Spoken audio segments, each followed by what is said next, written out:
క్రైస్తవ్యం మతం కాదది, మానవతకు మారు పేరది. క్రైస్తవ్యం మతం కాదది, మానవతకు మారు పేరది.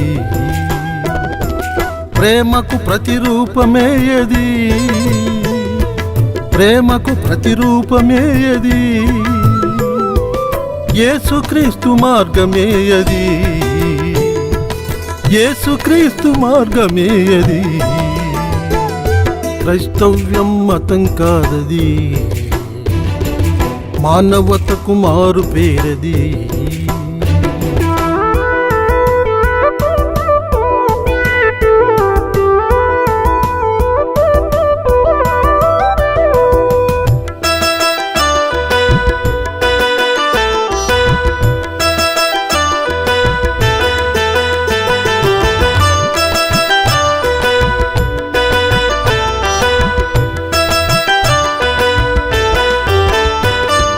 పొరుగువాని ప్రేమింపుము, శత్రువులను ప్రేమింపుము. పొరుగువాని ప్రేమింపుము, శత్రువులను ప్రేమింపుము. ఒక చెంపపై కొట్టిన మరో చెంప చూపుము, ఒక చెంపపై కొట్టిన మరో చెంప చూపుము. కీడుకు ప్రతి కీడెవనికి చేయవద్దన్నది, కీడుకు ప్రతి కీడెవనికి చేయవద్దన్నది. క్రైస్తవ్యం మతం కాదది, మానవతకు మారు పేరది.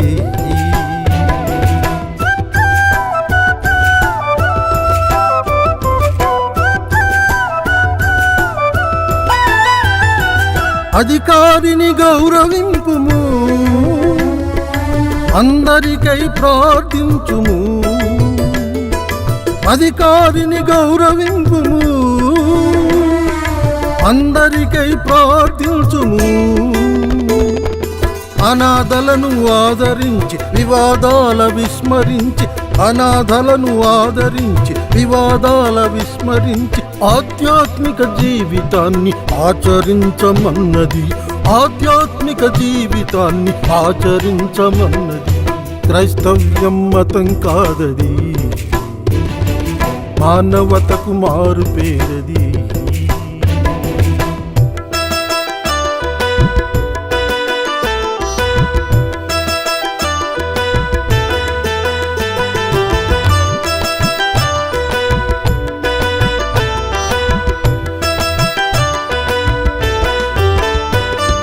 వ్యభిచారం కూడదన్నది, వ్యామోహం వీడమన్నది. వ్యభిచారం కూడదన్నది, వ్యామోహం వీడమన్నది. ధనాపేక్ష వలదన్నది, కీడుకు అది నీడన్నది. ధనాపేక్ష వలదన్నది, కీడుకు అది నీడన్నది. సమాధాన మార్గమందు సాగిపొమ్మన్నది, సమాధాన మార్గమందు సాగిపొమ్మన్నది. క్రైస్తవ్యం మతం కాదది, మానవతకు మారు పేరది. క్రైస్తవ్యం మతం కాదది, మానవతకు మారు పేరది. ప్రేమకు ప్రతిరూపమేయది, ప్రేమకు ప్రతిరూపమేయది. యేసుక్రీస్తు మార్గమేయది, యేసుక్రీస్తు మార్గమేయది. క్రైస్తవ్యం మతం కాదది, మానవతకు మారు పేరది. దేవునికి స్తోత్రం, హల్లెలూయా. అత్యంత ప్రియమైనటువంటి ప్రవచన ఛానల్ ప్రేక్షకులందరికీ కూడా ప్రభువైన యేసుక్రీస్తు వారి నామములో మీ అందరికీ శుభాభివందనాలు తెలియజేస్తున్నాను. మరోసారి దేవుడు మిమ్మల్ని ఈ విధంగా కలుసుకోవడానికి ఇచ్చిన అవకాశం బట్టి మొదటిగా దేవునికి వందనాలు చెల్లిస్తున్నాను. తర్వాత మీ గృహాల్లోకి నన్ను రానిచ్చినందుకు మీ అందరికి కూడా నేను వందనాలు చెల్లిస్తున్నాను. ప్రియులారా, మీ అనుదిన ప్రార్థనలో నన్ను జ్ఞాపకం చేసుకుంటున్నారని తలంచి నేను మీకు వందనాలు చెల్లిస్తున్నాను. మీరందరూ కూడా నా అనుదిన ప్రార్థనలో ఉంటున్నారు. ఉదయకాలం రాత్రికాల సమయంలో నేను వ్యక్తిగత ప్రార్థనలు మిమ్మల్ని అందరూ జ్ఞాపకం చేసుకుంటున్నాను. 3వ వర్తమానం మరి మీతో మాట్లాడడానికి దేవుడు ఇచ్చిన అవకాశం బట్టి మరి నేను దేవునికి వందనాలు చెల్లిస్తున్నాను.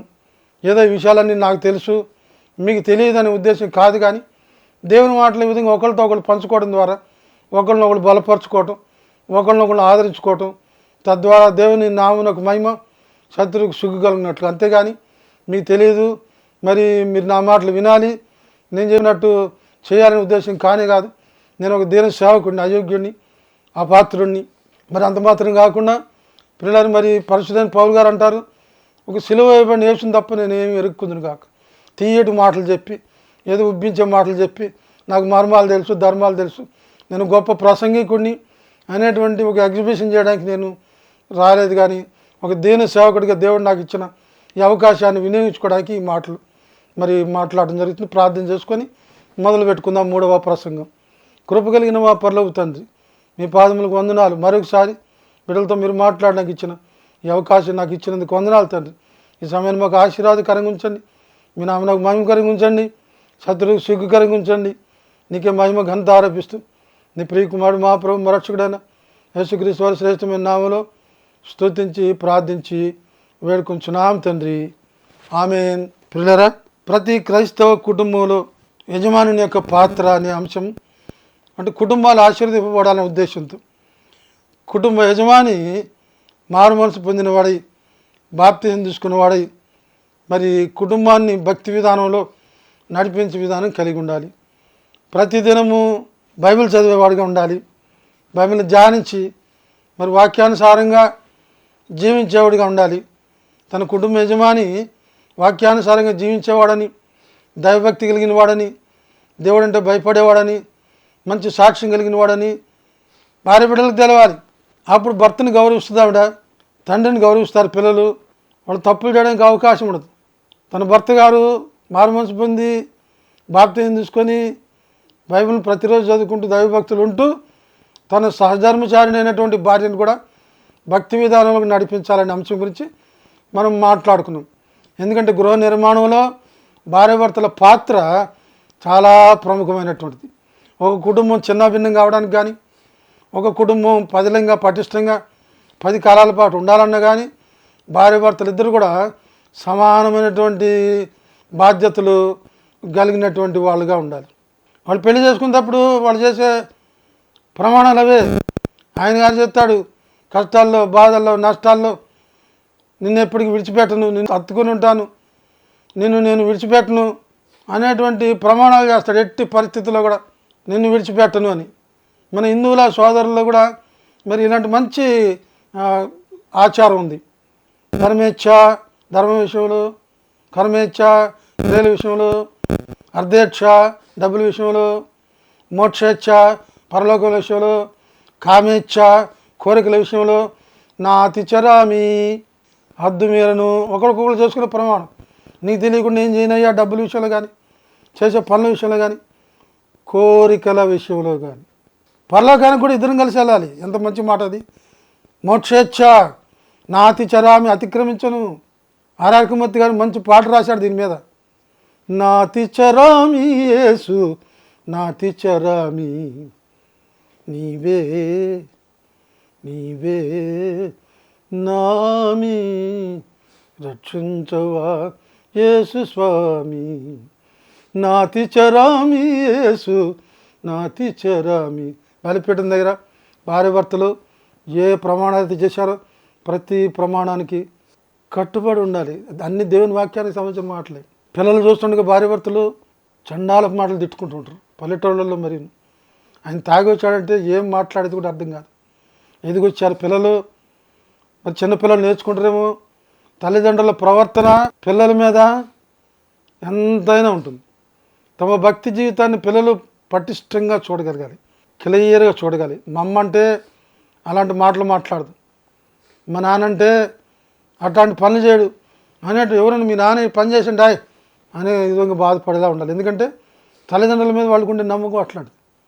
ఒక కుటుంబం యొక్క ఆత్మీయ స్థితి తల్లిదండ్రుల యొక్క ఆత్మీయ స్థితి మీద ఆధారపడి ఉంటుంది. తల్లిదండ్రులు ఎప్పుడు కూడా మరి పిల్లలకి మాదిరికరంగా జీవించాలి.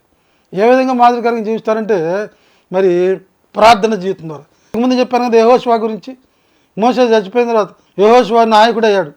దేవుడు చెప్పాడు ఆయనతో 1వ అధ్యాయంలో 7వ వచనంలో, నువ్వు ధర్మశాస్త్రాన్ని చదవాలి, చదివితే కుడికి కానీ ఎడమకు కానీ తొలగిపోవు. అవును, దేవుని వాక్యం చదివిన వాళ్ళు కుడికి కానీ ఎడమ కానీ తొలగిపోవడానికి లేదు.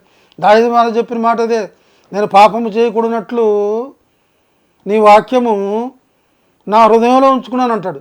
దేవుని వాక్యం కుటుంబ యజమాని ఎవరు హృదయంలో అయితే ఉంటుందో వాళ్ళు పాపం చేయరంటండి. ఎందుకంటే పాపం చేయకుండా దేవుని వాక్యం వాళ్ళు నాపొద్ది. చాలా కాలం క్రితం నేను ఒక హాస్టల్లో, మిషనరీ హాస్టల్లో వార్డెన్గా చేస్తూ ఉండేవాడిని. అక్కడి నుంచి నన్ను ఇంకో చోట ట్రాన్స్ఫర్ చేశారు. మీ వస్తువులను సర్దుకుంటా ఉన్నాం. వాళ్ళ ఇంట్లో ఒక ఎత్తడి తాళం, ఇంత తాళం కప్ప. కానీ నా భార్య ఏం చేసిందంటే తీసి గబుక్కున సంచలో వేసేసింది. అప్పుడు నాకు ఒక వాక్యం గుర్తొచ్చింది. ఏమని గుర్తొచ్చిందండి, నీ పొరుగు వాడిది ఏది ఆశించకు. ఆ మాట గుర్తురాగానే ఆమె గారితో చెప్పి పాస్టర్ అమ్మ గారితో వెంటనే దాన్ని తీసేసి మరి అక్కడ వదిలిపెట్టారు. అది మాది కాదు. అది చూసారు, దేవుడు అంటే నీకు గొప్ప చెప్పుకోవడం కోసం కాదు. దేవుని వాక్యము పాపం చేయకుండా చేస్తుందండి. దేవుని వాక్యము దేవుని మార్గంలో నడిపించేలా చేస్తుంది. 119వ దావీదు కీర్తన 130వ వచనంలో ఒక అద్భుతమైన మాట ఉంది. ఆ మాట ఏంటంటే, నీ వాక్యములు వెల్లడి అగుట తోడనే వెలుగు కలుగునంట. ఎంత మంచి మాట. దేవుడు ది వెరీ ఎంట్రన్స్ ఆఫ్ దై వర్డ్స్ దెర్ ఇస్ లైట్. ఎవరి మాటలో ఉందండి ఈ మాట? ఎక్కడ దొరుకుతుంది ఈ మాటలు? నీ వాక్యములు వెల్లడి అగుట తోడని వెలుగు కలుగుద్ది. ఆ కలిగి తెలివి లేని వారికి తెలివి ఇస్తుందంటండి. దేవుని వాక్యాలు తెలివి లేని వాళ్ళకి ఆ రోజు ఆ వాక్యం నాకు గుర్తు రాకపోయినట్టయితే నేను ఎత్తుకొచ్చేసేవాళ్ళు. చాలా ఖరీదైంది అది. దేవుని వాక్యం దేవునికి వ్యతిరేకమైన పనులు చేయకుండా చేస్తుంది, మనుషులకు వ్యతిరేకంగా చేసే పనులు చేయకుండా చేస్తుంది, ఒక క్రమంలో నడిపిస్తుంది. దావీదు మహారాజు 10సార్లు చెప్పుకున్నా. దావీదు మహారాజు 119 దావీదు కీర్తన 105వ వచనంలో అదే అంటాడు, నీ వాక్యము నా పాదములకు దీపము. కాళ్ళు ఎక్కడ పడితే అక్కడ వేయకుండా, ఎటు పడితే అటు పోకుండా, పోరాని చోట్లకు పోకుండా, వెళ్ళరాని చోట్లకు వెళ్ళకుండా సరైన మార్గంలో నడిపించేది నీ వాక్యము. దో ఐఎమ్ ఏ కింగ్, ఇశ్రాయేలుకి రాజుని నేను, నాకు తిరుగులేదు. నా దెబ్బకి రాక్షసుడు గొల్లియాతు బొక్కబోర్ల పడ్డాడు. కన్న పిల్లలందరూ పాడుకుంటూ వచ్చారేమని. సౌలు వేలకూడదంట, దావీదు 10 వేలకూడదంట. He was a hero of the people there in those days. చాలా ధైర్యవంతుడు. అంత పెద్ద రాక్షసుని కొట్టడానికి 6 లక్షల మంది ఇశ్రాయేలులు గడగడ వణికిపోతుంటే, సౌలు రాజు కూడా వణికిపోతుంటే, ఈ పిల్లగాడు వెళ్ళి నూనె మీసాలోడు అని కొట్టటే ఉందండి. సున్నతి లేని ఈ ఫిలిస్తీయుడు దేవుని ప్రజల మీదకి రావడానికి వాడు ఎంత మాత్రపోడు. రాజుగారికి నమ్మకం కుదరలే. ఏంది పిల్లగాడు అంత ధైర్యంగా చెప్తున్నావు? నా దగ్గర శిరస్త్రాణాలని, భుజకీర్తులని, డాళ్ళు, కత్తులు, కటార్లు, ఇరుచులు, బాగులు, బర్షులని ఏమొద్దు. అక్కడ ఒక అద్భుతమైన మాట వాడాడు దావీదు. యెహోవా కత్తి చేత కానీ ఈటె చేత కానీ రక్షించువాడు కాదని ఈరోజు తెలుసుకుంటారు ఇశ్రాయేలీయులు. దేవుడు అంటే కత్తులు, కటార్లు, బర్షలు, బాకులు, గొడ్డళ్ళు అవేమి దాక్కర్లేదు. దేవుడికి అవేమి అక్కర్లేదు. దేవుడు అన్న మాట అదే దావీదుతో, కత్తి చేత కానీ ఈటి చేత కానీ రక్షించేవాడు కాదని ఈరోజు నువ్వు తెలుసుకుంటావు. ఒకటే వర్షాలు చూసుకున్నాడు. గొల్లియాతు అంటున్నాడు, పిల్లగాడా నేను ఎట్ట కనబడుతున్నాడు నీకు? కానీ నా చేతుల్లోని డాలు చూసావా, నేను నా భుజకీర్తులు చూసావా, నా అమ్యూనిషన్ చూసావా, యుద్ధ సామాగ్రి, ఇంత కర్రముక్క తీసుకుని వస్తున్నావు? కుక్కను అనుకుంటున్నావా? కుక్కో గాడిదవో. ఈరోజు మటుకు దేవుడు నిన్ను నా చేతికి అప్పచెప్పబోతున్నాడు. ఆ వర్షాలు అటు తిప్పాడు. ఒకటి దెబ్బ అది ఎక్కడ స్థలం లేదు. ఎక్కడుంది స్థలం? ఎక్కడుంది దేవుడికి తెలుసు.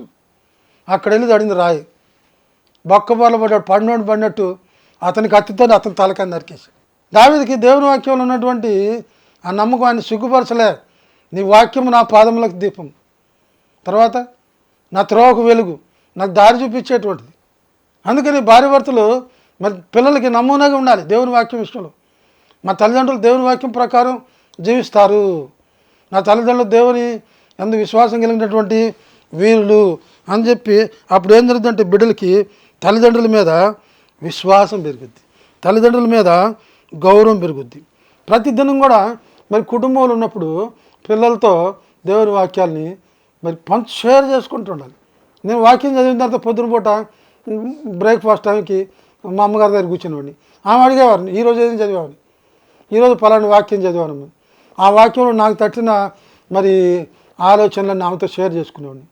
ఆమె ఆ వాక్యాలకి మరికొన్ని మాటలు కలిపి నన్ను ఆత్మీయ స్థితిలో బలపరిచిందని నా తల్లి గురించి నేను అతిశయంగా చెప్పుకోగలను. తల్లిదండ్రులు ఆ విధంగా అవకాశం కల్పించాలి పిల్లలకి. దానివల్ల ఏం జరుగుతుందంటే దేవుని వాక్యం ఒక అవగాహన పెరుగుతుంది.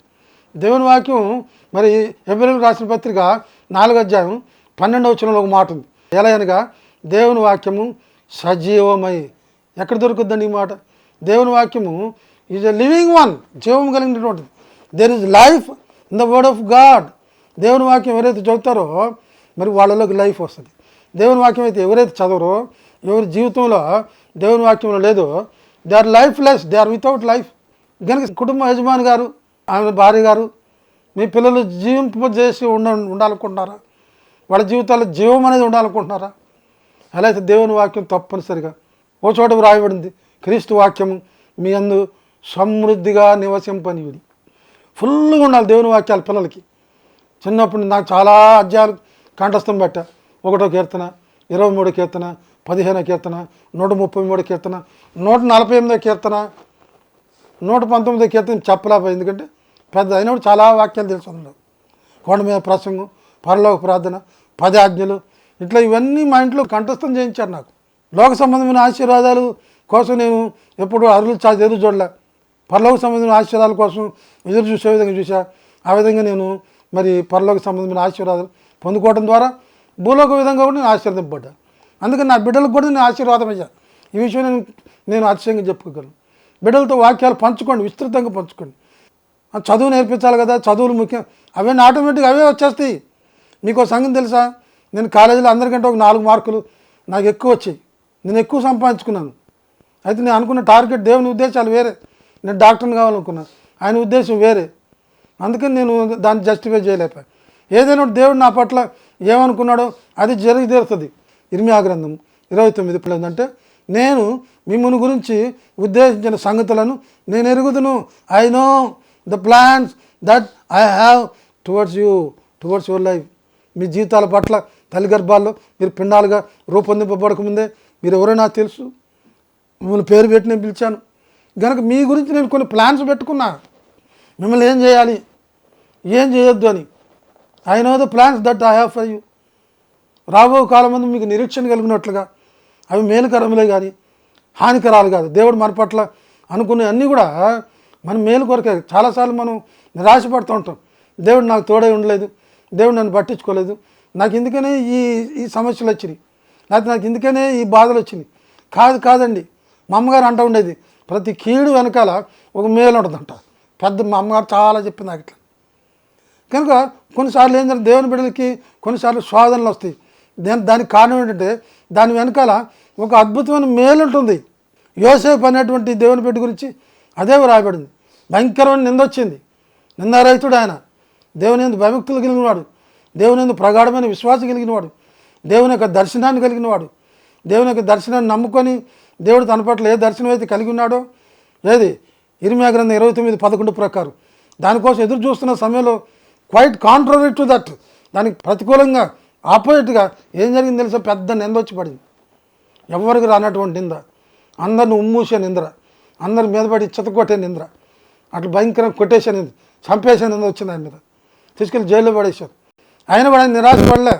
Because he knew that there was a wonderful purpose and plans behind the trouble. ఆయనకు వచ్చిన కష్టాలు నంద వెనకాల ఒక బ్రహ్మాండమైనటువంటి దేవుని యొక్క సంకల్పం ఉంది అనేటువంటి ప్రగాఢమైన విశ్వాసం ఉండి కూడా జైల్లో కూడా ఆయన పరిచయం ఆపలే, సేవ ఆపలే. ఒక్క నైట్తో జీవితం మారిపోయింది. ఐగుప్తు దేశానికి రాజు అయిపోయాడు, రాజుగారికి అల్లుడైపోయాడు. దేశాలు వచ్చి ఆయన సొంత అన్నదమ్ములు వచ్చి ఆయన కాళ్ళకు నమస్కారాలు చేసి. కనుక దేవుని ఉద్దేశాలు మారవండి ఎప్పటికీ.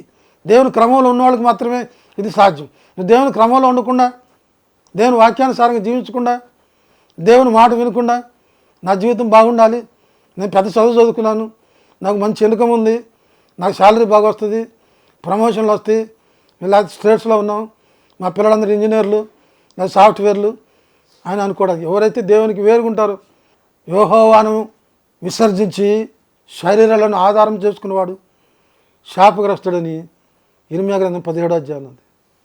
యెహోవాను విసర్జించి వేరొకరిని అనుసరించడానికి కలిగే శ్రమలు ఇంత అంత కాదు. కనుక నీ బిడ్డలు ఆశీర్వాదకరమైన స్థితిలో ఉండాలంటే వాళ్ళతో మరి తప్పనిసరిగా మరి దేవుని వాక్యాన్ని పంచుకోవాలి. తర్వాత చేయాల్సిన పని ఏంటి పిల్లరా? కుటుంబ ప్రార్థన. The most important. ఇది ఒక బ్యాక్ బోన్ లాంటిది. ఒక కుటుంబం పటిష్టంగా ఆరోగ్యంగా ఉండాలంటే ఆ కుటుంబంలో తప్పనిసరిగా కుటుంబ యజమాని వ్యక్తిగత ప్రార్థన వేరే, ఆ కుటుంబ యజమానురాలు ఆమె వ్యక్తిగత ప్రార్థన బైబిల్ చదువుకోవడం వేరే, కుటుంబంలో ఉన్నవాళ్ళు ఎవరికాళ్ళు బైబిల్ చదువుకొని ప్రార్థన చేసుకొని వీలైతే ఒకరితో ఒకరు షేర్ చేసుకొని వాళ్ళ వ్యక్తిగత జీవితంలో ఆధ్యాత్మిక జీవితం జీవించడం అది వేరే. ఇవన్నీ ఒక ఎత్తు అయితే కుటుంబ ఫ్యామిలీ ప్రేయర్ అనేటువంటిది. ఏలూరులో మేము ఉన్నప్పుడు మేము 7 అన్నదమ్ములు, మరి అందరూ మగపిల్లలు ఎదిగొచ్చాము వేపుగా. ఒకళ్ళు 12, 13, 14, 25 ఏళ్ళ వరకు వచ్చారు. కుటుంబ ప్రార్థనలో కూర్చొని మేమందరం కలిసి పాటలు పాడుతుంటే ఆ చుట్టూ కాలనీలు అన్నిటికీ వినపడుతుంది విక్టర్ గారి ఇంట్లో కుటుంబ ప్రార్థన జరుగుతుంది. సరే వెంటనే పాత పిల్లలు నేను చెప్పొచ్చేది ఏంటంటే కుటుంబ ప్రార్థన కుటుంబానికి రక్ష. అది యేసు రక్ష, యేసు జగద్రక్ష. ఆ కుటుంబంకి దేవుని యొక్క కాపుదల భద్రత ఉండాలంటే ఆ కుటుంబంలో తప్పనిసరిగా కుటుంబ ప్రార్థన ఉంటుంది. నేను కుటుంబ యజమాని అడుగుతున్నా, ఏం సార్ మీకు ఉద్యోగ బాధ్యతలు ఉంటూ కాక, అది వ్యాపారాలు కావచ్చు, అది వ్యవసాయం కావచ్చు, లేకపోతే రాజకీయాలు కావచ్చు, what ever it non sense తీసి పక్కన పెట్టండి. కుటుంబ ప్రార్థన ఉందా లేదని అడుగుతున్నా. కుటుంబ ప్రార్థన లేకపోతే అది కుటుంబం కాదు, అది 10 మాల కొంప. అది దేవుని ఆశీర్వాదం కొంప, అది గలీజు కొంప, అది మురికి కొంప, అది రోత కొంప, అది రొచ్చు కొంప. అందులోంచి సువాసనలు రావసలు, అందులోంచి మంచి సాక్ష్యాలు రావసలు, అందులోంచి దేవుని యొక్క మాటలు వినబడు. కుటుంబ ప్రార్థన అనేది కుటుంబానికి ఆశ. తప్పనిసరిగా you must not avoid that. ప్రతిరోజు కుటుంబ ప్రార్థన జరిగి తీరాల్సిందే. ఏ కుటుంబంలో కుటుంబ ప్రార్థన ఉంటాయో ఆ కుటుంబం ఆశీర్వదింపండి. చెప్తాను, మళ్ళీ గుర్తు చేస్తున్నా యెహోషువ గురించి. మోషే చచ్చిపోయిన తర్వాత యెహోషువ నాయకుడు అయ్యాడు. దేవుడు చెప్పాడు, యెహోషువ నువ్వు కుడికి ఎడకి తొలగకుండా మరి భద్రంగా నీ జీవితం ఉండి నువ్వు అన్నింటిలో వర్ధిల్లాలంటే if you want to prosper in your ways. చూడండి దయచేసి యెహోషువ 1:7 దగ్గర ఉందన్నమాట. If you want to prosper, నువ్వు వర్ధిల్ల చేసుకోవాలనుకుంటే దీన్ని చదవాల్సింది. బాగా చదువు, ఇతరులకు బోధింప తప్పిపోకూడదు. నువ్వేమైతే చదివావో ఇతరులకు చెప్పగలగాలి. నీ లీడర్షిప్ క్వాలిటీస్ కోసం నువ్వు అలా చేసినట్టయితే కుడికిదలో అన్ని వల్ల ఎలాంటి పొరపాట్లు జరుగు, నీ మార్గములన్నింటిలో కూడా నువ్వు వర్ధిల్లుతావు అని చెప్పాడు. ఈ మాటలన్నీ విని యెహోషువ పాటించాడు కాబోలు నేను అనుకుంటున్నా. ఆయనకు ద మోస్ట్ వండర్ఫుల్ స్టేట్మెంట్ ఒకటి ఇచ్చాడు ఇశ్రాయేలుతో, మీరు ఎటుపోతే నాకెందుకు. ఎందుకంటే ఇశ్రాయేలు 2 తలంపుల మధ్య ఉన్నారు. కొంతమంది విగ్రహాలు పూజిస్తున్నారు, కొంతమంది దేవుడు అంటున్నారు, కొంతమంది దేవుడు లేడు అంటున్నారు. ఎవరు దారిదారిది అయిపోయింది. యెహోషువ అంటాడు, మీరు ఎటుపోతే నాకెందుకు, నేను నా ఇంటి వారును యెహోవాని సేవిస్తాను, అంతే, నాకు అనవసరం మిగతా సంగతులు. అసలు నన్ను నడితే ప్రతి కుటుంబంలో కూడా కుటుంబ ప్రార్థన ఉండాలి. ఇశ్రాయేలులారా మీరు నా మాట వింటలేదు, మీరు ఎటుపోతే నాకెందుకు, మీరు ఎటుపోయినను మీరు ఎవరిని సేవించినను ఆయన అంటాడు, నేను నా ఇంటి వారును యెహోవాను సేవించదు. వీళ్ళ ఇంట్లో కుటుంబ ప్రార్థనలు పెడితే వీళ్ళు క్రిస్టియన్లు అనుకుంటారేమో, లేదా నవ్వుతారేమో, మనకు అనవసరం. ఎవరు పోతే ఎటు పోతే నాకేం, నేను నా ఇంటి వారు యెహోవాను సేవిస్తాం. ఎవరు మనుషుల్ని సేవించం. మానవుల యొక్క మెహర్బానీ కోసం తాపత్రయపడం, వాళ్ళ దయాదాక్షిణ్యాల కోసం ఎగవాకం, వాళ్ళ జుట్టు తిరిగి చేతులు కట్టుకొని పిలిచినప్పుడు వెళ్ళి పంపనప్పుడు ఇయ్యి వాళ్ళ దయాదాక్షిణ్యాల కోసం మేము చూడము. 121 దావీదు కీర్తన అని అంటాడు, కొండల తట్టు నా కన్నులు ఎత్తుచున్నాను, నాకు సహాయం ఎక్కడి నుండి వచ్చును అంటే కొండల తట్టు కన్నులు ఎత్తాడంట ఆయన. ఆ కీర్తన రాసిన ఆయన చెప్పాలా, ఎవరో చెప్పక్కర్లే, ఆయన చెప్తాను. దావీదు మహారాజు ఒక రాజుగారు ఆయన అంటే కొండల తట్టు కన్నులు ఎత్తాడంట. ఏ పని పాట ఏం లేదా నీకు, ఎందుకు ఎత్తావు కొండల తట్టు కన్నులు అంటే ఆయన చెప్తాడు సహాయం కోసం అంట. నిస్సహాయ పరిస్థితులు, శత్రువులు తరుగుతూ ఉన్నప్పుడు, రక్షణ లేనప్పుడు, ప్రాణ భద్రత లేనప్పుడు కొండల తట్టు కన్నులు ఎత్తాడంట. ఈ కొండేమో ఎంపీ గారంట, ఈ కొండేమో హోమ్ మినిస్టర్ అంట, ఈ కొండేమో ఎమ్మెల్యే గారంట, ఈ కొండేమో ఊరు సర్పంచ్ గారంట, ఈ ఊరు పెద్ద వీళ్ళన్నీ కొండలే. ఈ కొండలు ఏమన్నా హెల్ప్ చేస్తాయేమో అని ఒక కొండకు చూశాడు. తర్వాత ఏమర్థమవుతున్నట్టు నాకు, ఒక్క కొండ కూడా ఆయన సహాయం చేయలే. నీకెలా తెలుసు అంటే అక్కడ అంటున్నాడు కింద, నాకు సహాయం ఎక్కడి నుండి వచ్చును, ఏ నాయనా కొండలంక చూసావు కదా అని మా కలెక్టర్ గారు మా బాబాయ్ అంటున్నాడు. ఈయన పలానా ఎంపీ గారు నన్ను మాకు ఈ మధ్య ఒక సంస్థ నాయకుడు ఒక ఆయన ఫోన్ చేసి అంటున్నాడు, బ్రదర్ హోమ్ మినిస్టర్ గారు నాకు బెస్ట్ ఫ్రెండ్ అండి. ఏం చేయమంటావు బాబా, ఉట్టిదే పేరు చెప్పుకోవడం కోసం వాళ్ళు ఏమి ఉపయోగపడే విధానం కాదు. దావీదు చేసిన పొరపాటు కూడా అదే. కొండల తట్టు నా కన్నులు తెచ్చుతున్నాను, నాకు సహాయం అండి ఎక్కువ ఎక్కడి నుండి వచ్చును. చివరి ఆఖరికి కన్ఫర్మేషన్కి వచ్చేసాడు, సత్యం తెలుసుకున్నాడు. ఏమన్నాడు తెలుసా, యెహోవా వలననే కిందన్నమాట నాకు సహాయం, help is from the lord, that's all. ఎక్కడి నుండి రాదు. ఈ కొండ అనవసరం, ఈ కొండ పెద్ద పోజులు కొట్టే కొండ, ఈ కొండ పెద్ద పనికిమాల కొండ, ఊరికి గప్పాలు కొట్టి కబుర్లు చెప్పే కొండ, సొలు చెప్పే కొండ. ఆ కొండ పేరు చెప్పుకొని నేనేదో కాసేపు ఏది గొప్ప చెప్పుకోవడం తప్ప ఏమి లేదు. మా తాతలు నేతులు నాకారు, మా మూతులు చూడండి వాసన వస్తున్నాయి అన్నట్టు. అక్కడికి రాని చుట్టము మ్రొక్కిన వరం ఇవ్వాలి వెలుపు, మోహరమును తాను ఎక్కిన భారం గుర్రము, గ్రక్కున విడవంగ వలయ కదా రాసుమతి. ఈ పనికి రాని వాళ్ళు ఎందుకు మనకి, ఇంత చుట్టాలు ఎంత గొప్పవాళ్ళు అయితే మటు. నాకు యెహోవా వలనే సహాయం కలుగును అంటున్నాడు. అవునా, ఆయన అంత గొప్పడా? అవును. ఎంత గొప్పడు, ఎంత గొప్పడంటే ఆయన భూమి ఆకాశంలో సృజించాడు. అక్కడ తర్వాత మాట, is the owner of the sky and earth. గమనించుకోండి ఎవరిని కనుక కుటుంబ ప్రార్థన అనేది కుటుంబంలో ప్రధాన పాత్ర వహిస్తుంది. కుటుంబ ప్రార్థన లేకుండా రోజు గడపకండి, ప్రార్థన చేసుకుందాం. పరిశుద్ధుడైన దేవా, కృప కలిగిన మా తండ్రి, ఈ మాటలన్నీ మా వినికిడిలో ఆశీర్వదించి మరొక వర్తమానం కొరకు మమ్మల్ని సిద్ధపరచుకొని నీ ప్రియకుమారుడు మా ప్రభువు రక్షకుడైన యేసుక్రీస్తు వారి శ్రేష్టమైన నామములో స్తుతించి ప్రార్థించి వేడుకొంచున్నాము తండ్రి. ఆమేన్. వందనాలు. దేవునికి స్తోత్రం.